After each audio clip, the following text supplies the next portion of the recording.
Okay, so you want to buy a grocery store. And honestly, who wouldn't? It might be the most recession-proof business on earth. People cancel vacations, skip restaurants, quit the gym they never use.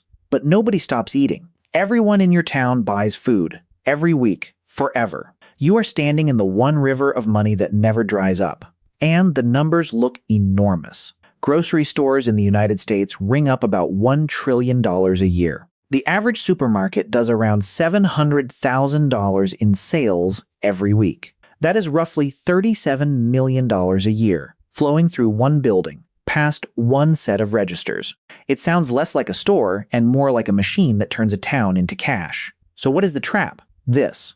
Out of every dollar that flows through that machine, the owner keeps, on average, less than 2 cents. The average grocery net profit margin is around 1.5% to 2%, and for independents, it often drops below 1%. It is one of the thinnest margins in the entire economy. You can sell $37 million of food and still lose the store. And the ground is shifting. Walmart alone now sells close to a quarter of all groceries in the country. Amazon launched its own grocery brand. Across 2025, chains like Kroger and Giant closed hundreds of locations, while cuts to the federal food program known as SNAP threaten to pull spending out of the exact neighborhoods independent grocers live or die on. So no, a grocery store is not a money printer that feeds a town. It is a razor-thin, high-volume, brutally competitive business where you move mountains of product to keep a few pennies, and one bad month of spoilage or theft can erase a year of profit. And yet, some grocery owners get genuinely, quietly rich. Because the ones who win figured out one strange secret. A grocery store was never really in the business of selling you food. By the end of this video, you will understand why the margins are this thin, who the real customer in your store actually is, and what a great grocery store is truly selling instead, because the groceries were never the product, and to see how a building full of food became one of the most misunderstood businesses on earth, we have to go back to Memphis, to a man who got rich by making you do all the work for free. Here is something you have never thought about. Every time you grab a cart and wander the aisles picking your own food, you are working an unpaid shift in someone else's business. And it was designed that way, on purpose, by one man. The year is 1916. The place is Memphis, Tennessee. Before this, a grocery store worked nothing like today. You handed a clerk your list. He walked behind the counter, gathered your flour, your beans, your coffee, weighed it all out, and handed it to you.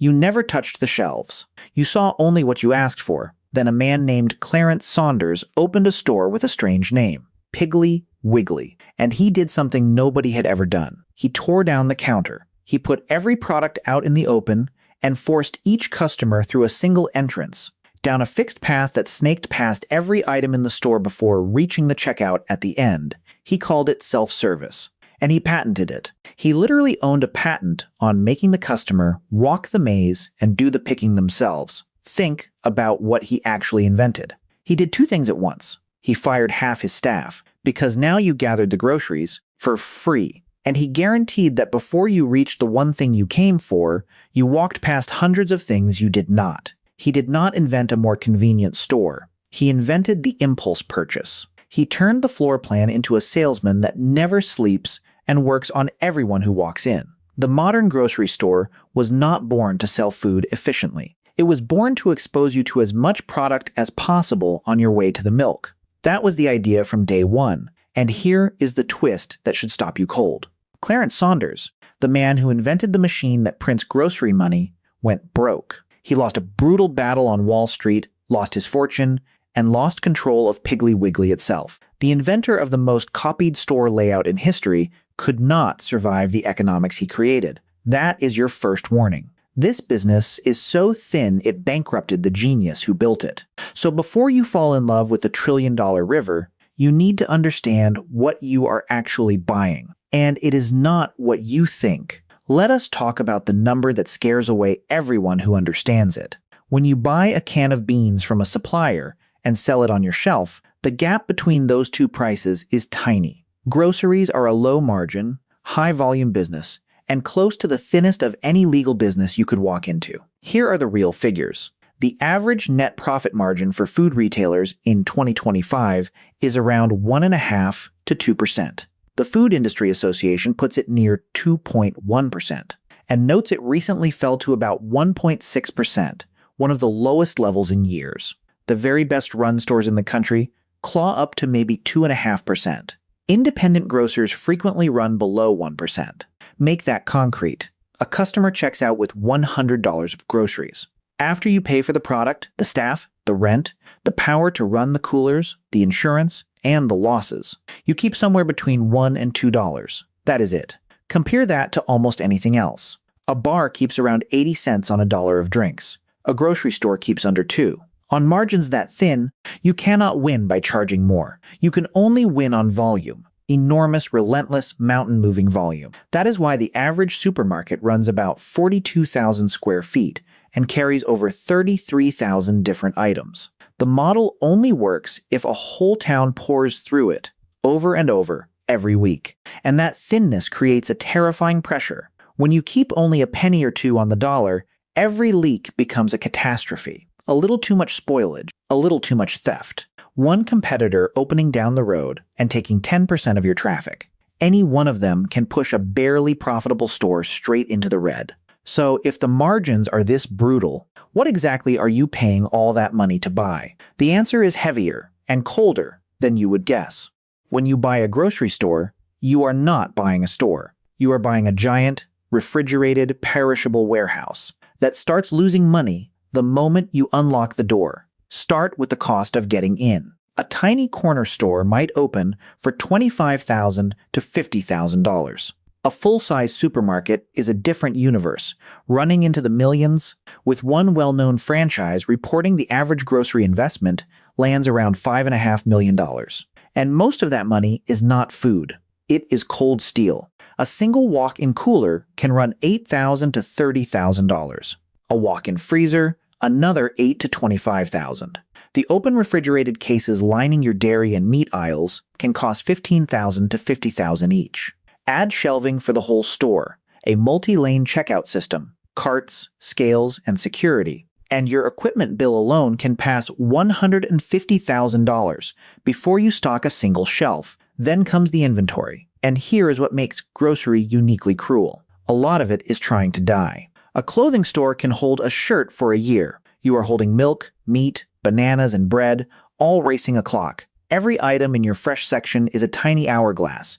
If it does not sell in time, you do not just lose the sale. You pay to throw it away. Fresh food waste is one of the biggest silent margin killers in the entire industry. So picture what you truly own. A massive building full of machines that must run cold around the clock, packed with 33,000 products, many quietly rotting, all to earn a penny or two on the dollar. It sounds insane. So why does anyone do it?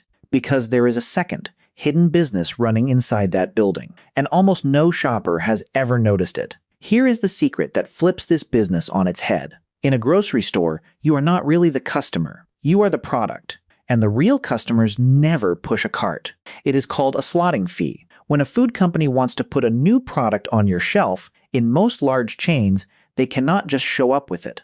They pay. The manufacturer pays the store a fee simply to be allowed onto the shelf. On average, a slotting fee runs around $1,500 per store, per product. For a hot item across a region, it can climb to $25,000. And in the most competitive markets, reports have put it as high as $250,000 for a single product line. The brand pays you before a single unit sells. And here is the part even shoppers who hear it cannot believe. For many grocers, the profit from simply agreeing to carry a product, the slotting fee itself, is larger than the profit from actually selling that product to you.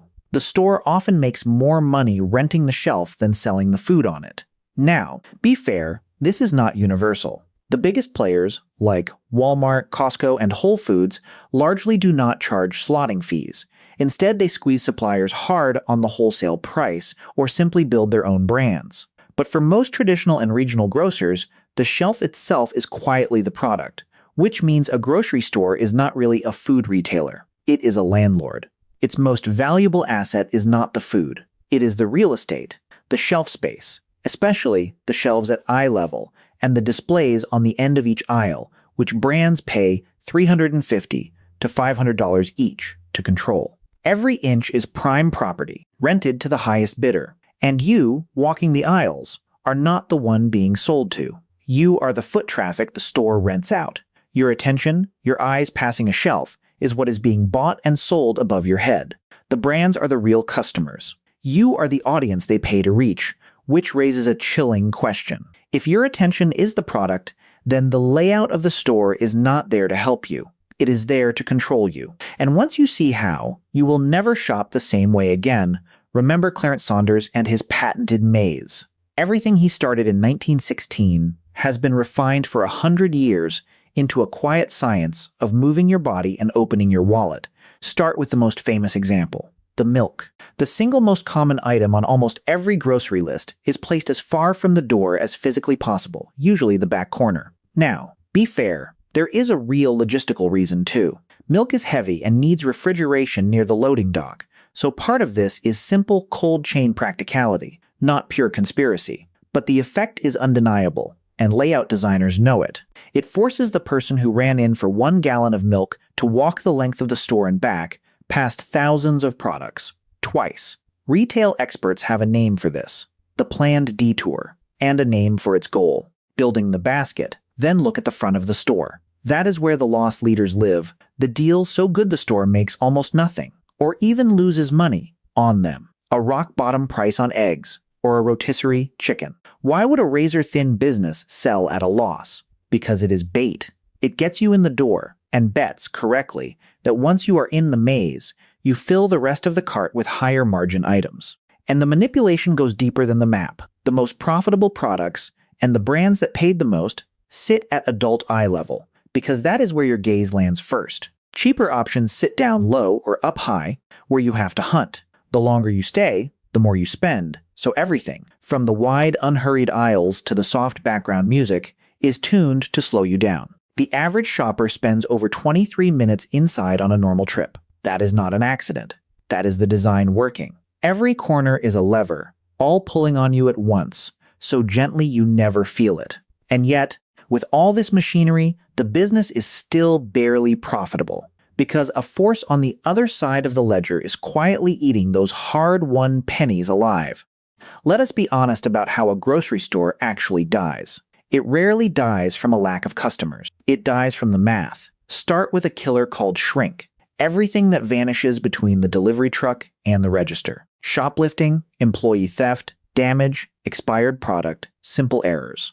Across United States retail, theft alone was estimated at over $45 billion, climbing toward $48 billion in 2025. In grocery, shrink typically eats 1 to 2% of all sales.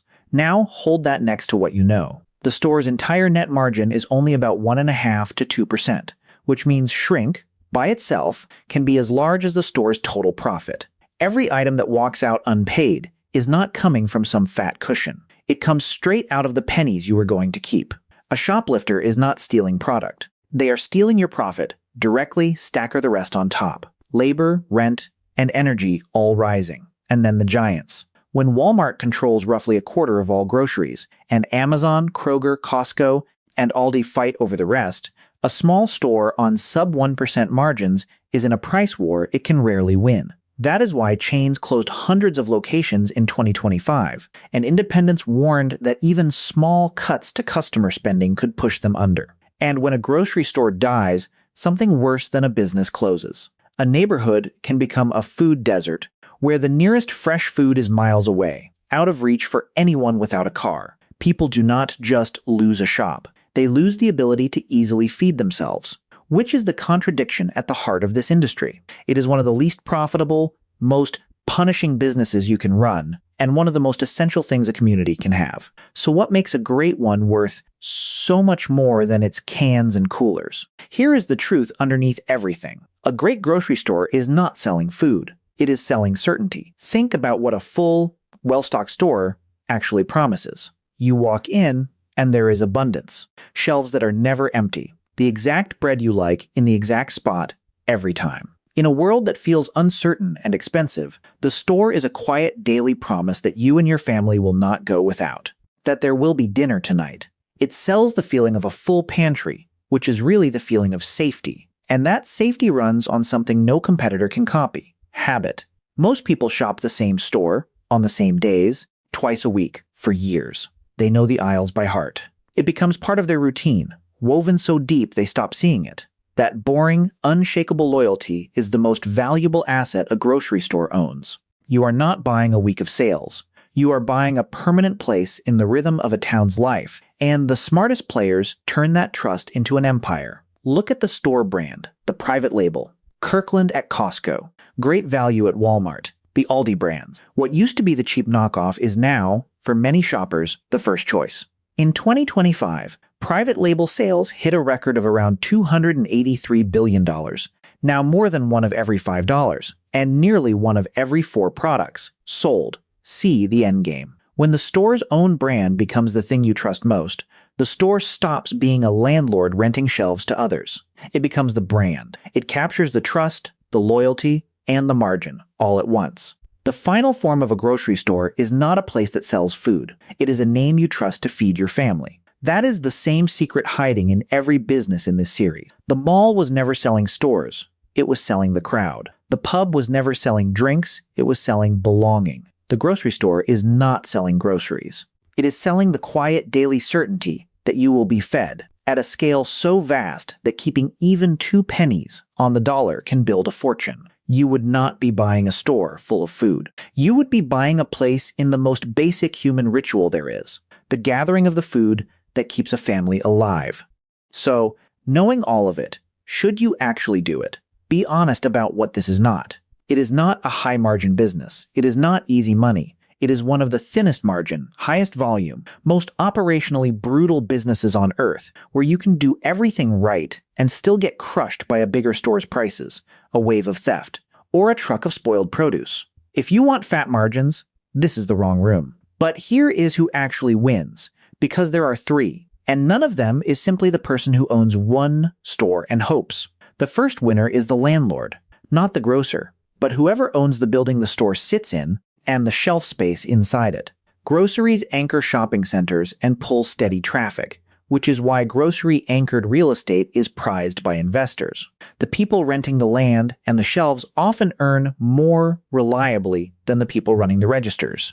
The second winner is the brand builder, the operator who stops just reselling other people's products and builds a private label people trust, capturing that record-breaking store brand growth. They turn a landlord business into a brand business, and brands are where the real margin lives. The third winner is the specialist, the independent who does not try to out Walmart. Instead, they win on what a giant cannot copy: a specific cuisine served better than anyone, a local, high-touch, deeply loyal community store. A niche the big boxes are too clumsy to serve. On price, you lose to the giants. On loyalty and specialness, you can beat them. And if you want to own the biggest players without ever stocking a shelf, remember the largest grocers, like Kroger, are publicly traded companies anyone can research and buy. This is not financial advice. It is just the reminder that owning the grocery business and running one are 2 very different things. There are 2 people watching this right now. One is already picturing their own aisles, their name over the door. The other just realized why the beloved local store that closed last year never stood a chance. Same business. Different sides of the register. A century ago, Clarence Saunders tore down the counter, handed you a basket, and quietly turned you into the labor and the audience of his store at once. He made a fortune, then lost it, because even the man who invented the machine could not beat its brutal math. That math has not changed. The store still runs on pennies. Shrink still eats the profit. The giants still press down from above. And after everything, the owner keeps a cent or 2 on every dollar a whole town carries out the door. But the customers were never really paying for the food. The food was the bait, the loss leader, the reason to walk the maze. What they were paying for, without ever knowing it, was certainty. The quiet promise that the shelves would be full tomorrow and the day after. That whatever else fell apart in the world, there would still be a place nearby where a family could go and be fed. So the next time you run in for 1 gallon of milk and walk out with a full cart, stop for a second at the door.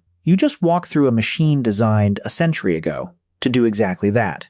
And the strangest part is, you were never really the customer. You were the product. And the aisle was the business. you will never look at your grocery store the same way again.